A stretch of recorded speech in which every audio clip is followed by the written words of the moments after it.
Senator Hughes.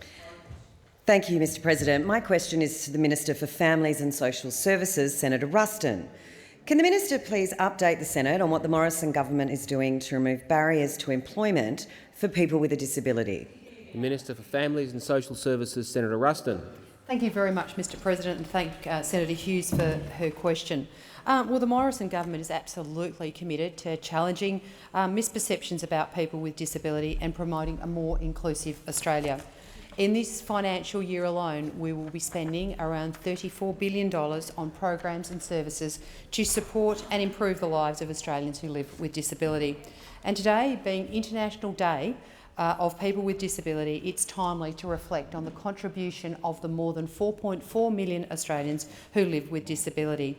It's about celebrating their lives, their achievements and their contributions.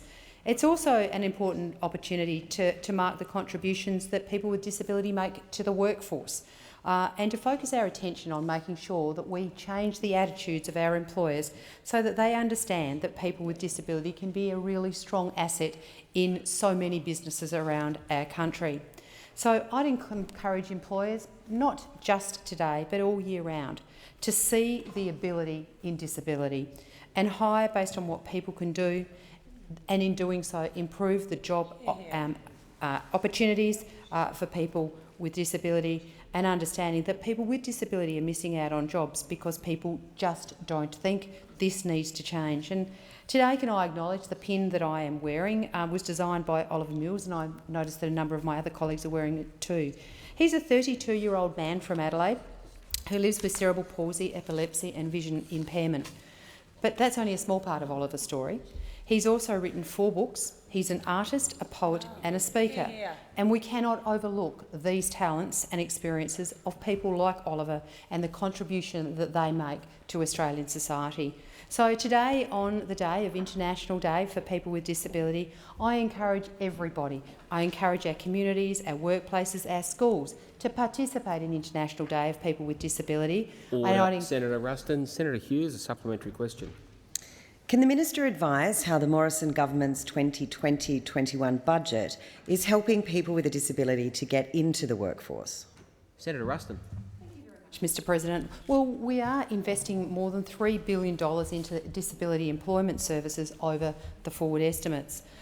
Changes announced in this recent budget mean that investment in disability employment services will be better targeted, working to assist job seekers most in need of specialised assistance to ensure that they can be supported in the workplace. We're also investing an additional $45 million in the Individual Placement and Support program, which will now expand out to 50 sites across Australia. The IPS program co-locates vocational and other support services with youth mental health services through the Headspace program, and it focuses on the need of young people, making sure that we support them either remaining in education or getting into employment, and making sure that the young people are accessing the services that they need to enable them to be able to do that. So by offering early support, we hope that we'll be able to set up these people for a lifetime. Senator Hughes, a final supplementary question. Thank you, Mr President. What is the government doing to support people with a disability that are employed within the Australian Public Service? Senator Ruston. Thank you very much, Mr President. Well, we all know that a job is an absolute game changer in anybody's life, and it shouldn't be any different for somebody with a disability. As a nation, we need to rise to the challenge of improving the employment outcomes for people with disability, and that starts with the Australian Public Service setting an example. So the Australian Public Service currently employs 4% of people with disability, but I'm really pleased to say that the department of which I have the pleasure of being the Minister, that figure sits at 6.8%.